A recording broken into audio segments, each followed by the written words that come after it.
I love how back in December, I was like hyping myself up. I'm like, yeah, starting in January, you're going to start posting book content. Here came January. And like right off the bat, I got hit with what felt like the plague. I was out of commission for like 2.5, 3 weeks. I'm still fighting the tail end of it somehow. And in all honesty, a lot of the books I read this month kind of felt like I got hit with the second wave of that. It was not a good month. It was just, and luckily, I didn't seem to be alone in that. A lot of the people I talked to were like, "Yeah, no, it was not a good first month of the year reading wise." I was like, "Cool, we're all in the same boat. Love it." Despite my failures in not actually doing many videos over the month because I just felt awful, and I was still trying to figure out because I mainly use the Libby app to read, and I was trying to figure out the best way to do like live reacts. And so anyway, that solution should be here over the next couple days, hopefully. And hopefully I can actually start doing more live reacts, or actually start doing live reacts. I haven't done any of them. Regardless, hopefully I'll be more productive here eventually, now that I'm no longer dying and actually have a way to record other than my phone. I figured, despite the fact I only read 7 books this month, we're going to go ahead and talk about them and also talk about my February TBR. I managed to finish 3 out of the 5 books on my TBR. I did not get to Will of the Many, so she's been scooted over to February. I started Blood Over Brighthaven, and I literally just finished it last night, which was February, so she got moved over to there. I did get to read Legendborn. It was actually the very first thing I read in January. I did get to read Don't Let the Forest In, and I also got to read Golden Sun. And there was a few other things that I read that were not my TBR, so in total I ended up reading 7 books.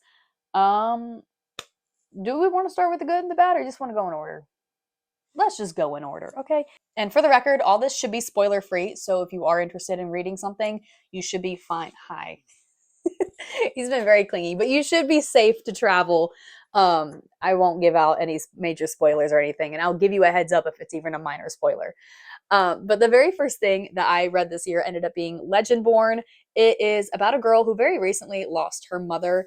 And at the same time, she's also had been accepted into a kind of an academic fast track program. So she is a high school student taking college classes at a college. And it happened to be the same college that her mother went to. And so we get to see her kind of deal with a little bit of her, well, not a little bit, a lot of it, of her grief, because one of the last things her and her mother talked about was in arguing about her going to this college. And so her very first night there is kind of like this party ritual type thing. And it's over there where she kind of discovers magic for the first time. And so we get to follow her as she investigates farther on why she can actually see a lot of the magic that other people cannot.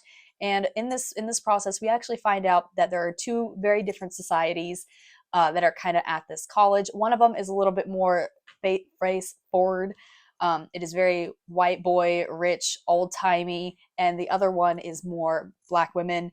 And we get to see kind of how both sides handle their magic. We get to talk a lot about past cultures, past bloodlines, and it is very much kind of just magic, mystery, a little bit of, typical like college hazing type stuff. And overall, it was a really enjoyable book. I'm actually really excited to read the second one. I know the third one is coming out in March.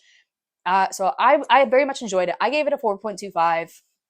Overall, I'm very excited to continue reading it. The only one little thing I have to nitpick, because I don't know, I think if I had been a teenager when I read it, I wouldn't have cared. But now that I'm an adult and I don't know, it's just in my brain now. I kind of almost wish that instead of her going to a college, it had been like a private boarding school, or they just aged her up and sent her to college, because I knew she was a minor doing doing a special academic thing and going to college. I knew that hey, there are adults there, right? Like there's grown-ups there. And so I kept having to mentally go back and check to see what ages certain characters were that she was interacting with. Cause I was like, hold the phone. I was like, before we cross this threshold, how old did you say you were again? Because I don't know. It was just me being a little paranoid, I guess, or just a little bit checking my boxes. I don't know. But overall, I heavily enjoyed it. I'm really looking forward to the second one. There was a big reveal toward the end, and overall, I'm excited. So yeah, I started out strong, and then I definitely hit a reading slump after these next 3, and it was a little bit my fault because I read them all back to back to back, but it was definitely also just the author in general. The next thing I read was The Assassin's Blade, which is supposed to be like a prequel to Throne of Glass, but they recommend you read it after book 3. Okay, here's the thing. If you were going to basically the whole book is just a backstory for the character, correct? The main character. If you are going to give your characters a backstory, put it in the story. You do not need to make a whole ass another book for it. She could very easily have just weaved these stories or chunks of these stories into the actual main story itself to make it relevant instead of making a whole ass another book that where it was just spacey. There was no reason for this book. You could have definitely nailed this by just writing better and planning farther ahead. Anyways, I felt like it was a little gracious giving it a 2, but that's just me. But then I followed it right up with Heir of Fire, okay?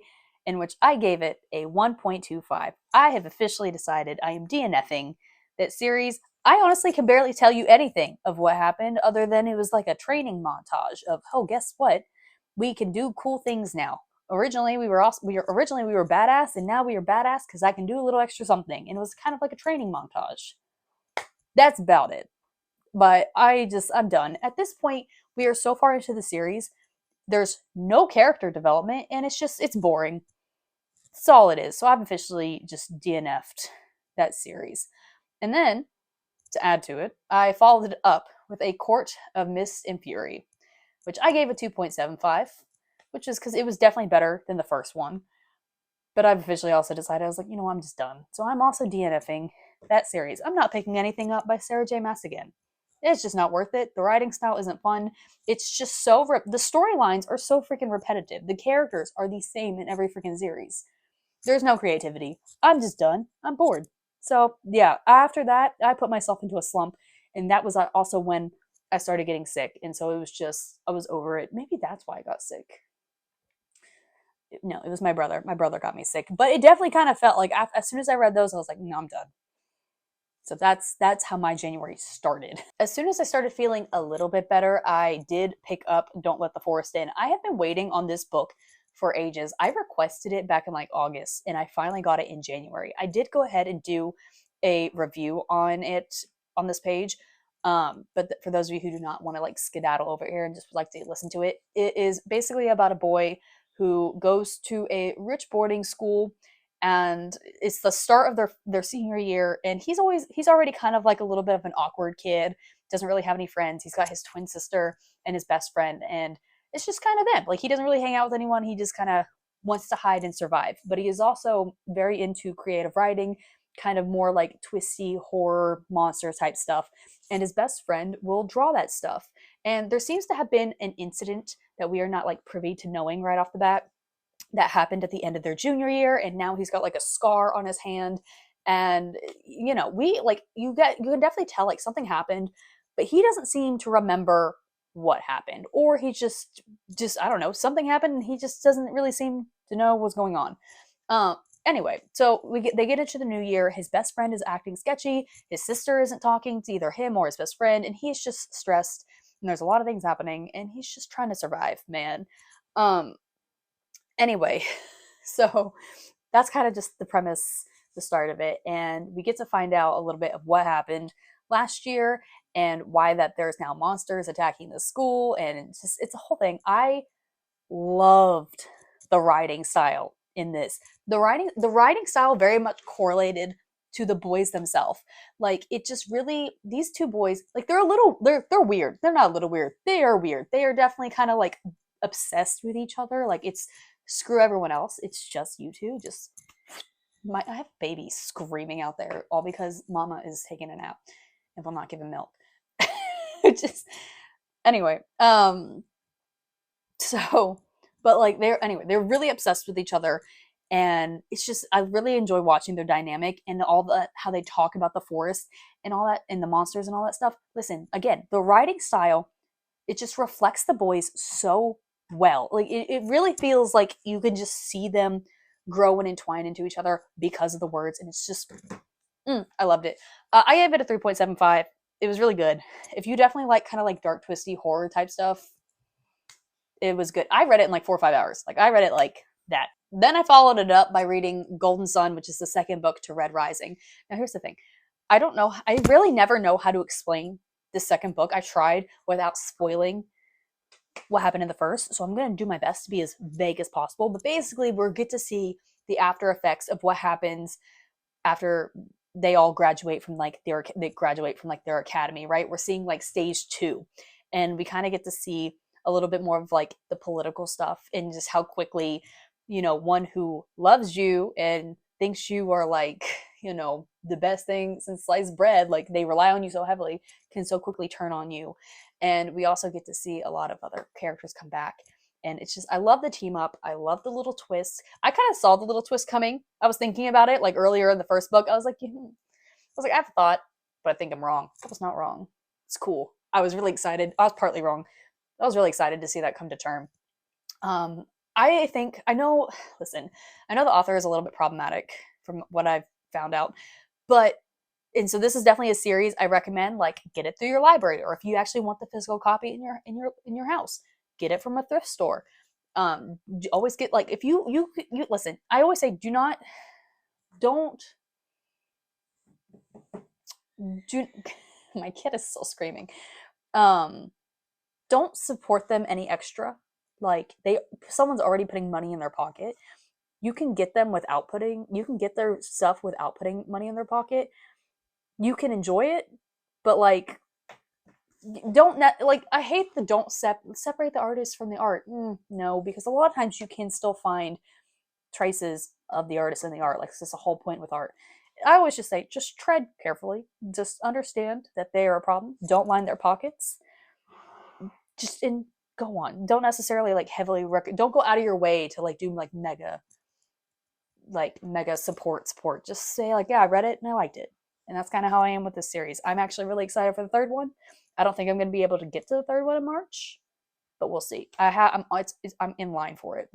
But they did also release the announcement that the next one should, like the newest of the series, should be out next year. Regardless, I gave it a 4. I enjoyed it. I will I'll probably read the third book and then go from there to decide whether or not I want to start finding these in thrift stores or not, because I am enjoying it so far. Anyway, I'm sure that rambly rant made like no sense, but it is what it is. The final book that I read this month, listen, I'm gonna go ahead and say I thought about making this my first. I thought about making this book my first like rant video, but then I was just like, I can't do that. I don't want that to be how I start my platform. Like, and also the fandom is a whole thing, and I'm just like, I'm not in the mood to deal with it. People are gonna be like, you're just using it for rage bait and for clicks. So, and I was like, I just wanted to ramble. So I did not make a whole separate video about it, but I can talk about it here. I read Onyx Storm. I gave it a 1.5. Just listen. It was again, not giving spoilers, okay? For those of you who've not read it and want to read it, go ahead. Essentially, it was a whole lot of nothing. There was about 3 main points, like 3 main takeaways from this book. In reality, you could have put 2 of those in Iron Flame and the third thing in like the next book, and taken the rest of the book and just thrown it away. There was no point to all that.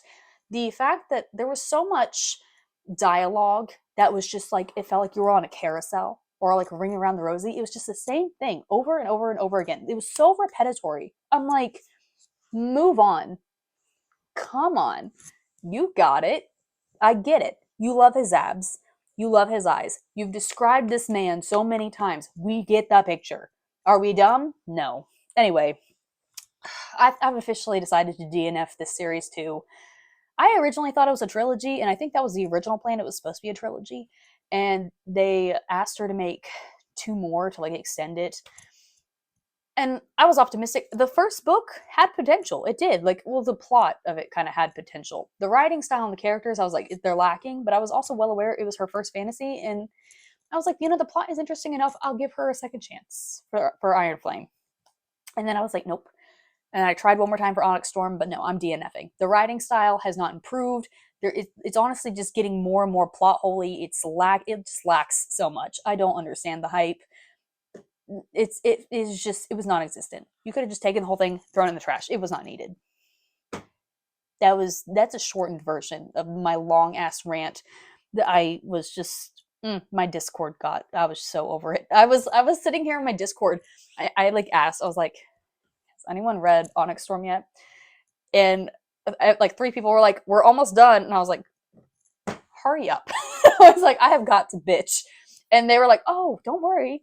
We do too. And these are people who loved the first two of the series. And now they're like, the vibe was definitely like all together. I'm over it. I'm not reading anymore. And that's fine. It is what it is. So yeah, January felt kind of rough. Like I liked three of the books, and those three books I would have definitely recommended. And then everything else made me DNF a freaking series. So we started off strong. Anyway, my February TBR. Honestly, I kind of feel like it's a little short. I mean, it's got what, 4 books? Yes, 4 books. It's got 4 books on it. And like realistically, I wander for my TBR all the time because I'm at the will of my Libby app, and so sometimes it'll be like, yeah, you have 12 weeks until this thing gets to you, and all of a sudden it's in your box the next day, and I'm like, what happened to 12 weeks, man? So I do have Blood Over Brighthaven back on there. I did start it like the 30th, 31st, and so I was kind of like, I went ahead and made my list early. And I did end up finishing it February 2nd, so that one's checked off already. The Will of the Many is another I kind of scooted back from my January, and I'm hoping to actually sit down and read it. Iron Widow is also on there, and I have to read it here in the next like day or two because my Libby app is screaming at me. She's like, you have 3 days to return this. I'm like, I'm working on it. Not really. I'm obviously. So Iron Widow is hopefully, if I don't accidentally have to return it to Libby because I forget about it, is my next read and is on my list. And then also The Shadow of the Gods is also on that list. So I definitely kind of kept it a little bit shorter just because a lot of them are kind of chunky books. But realistically, I'm kind of also hoping that Morning Star also wanders its way back over because I think that one's doing like 8 weeks. And so I'm like, maybe I'll get it early. I try not to be too optimistic on that. And then also, what's it called? I don't have it in front of me. There is, oh my God, February. So February, there are 3 books that are coming out in February. I think 2 or 3. So there are 3, I think 2 or 3 books that are coming out in February. I know I pre-ordered the second book for Heartless Hunter, which I can't remember the title, but I pre-ordered it, and that's supposed to be here in February. Libba Bray is also releasing a new book in February. So I have it on my, I'm hoping I get it on my Libby app. I flagged it, so hopefully it will get to me because I didn't pre-order it because I was like looking at it and I was like, she's someone I love reading her stuff, but there's like 2 books of hers I haven't read yet just because I don't remember why I haven't, and I don't know. I don't know if they're my vibe or not, and so anyway, distracted. But Libba Bray is also releasing something, and then I can't remember. Is Olivia? Is her? It's not Olivia. Is it Olivia Blake? Something like that. The author of the Atlas 6. She's also releasing something, but is it February or later? I don't remember. I have to check. But yeah. So I think those are also things that will eventually be hopefully being read, whether it's this month or the next month. Who knows? Anyway, that's kind of it, I guess. Hopefully, I will be more productive and actually film. I will actually film reviews this month. Okay, listen, I will film reviews this month because I think tomorrow or today, it's past midnight. I'm supposed to be getting a package, and I think that's going to solve my issue of wanting to record and read at the same time, but I'm reading off the freaking Libby app. Should save, hopefully. I don't know. I'm winging everything at this point. And it was a thought. It was something I was thinking about forever, and I was like, just do it. Make life easier. Anyway, till next time, do better than me, read a book, and stay hydrated.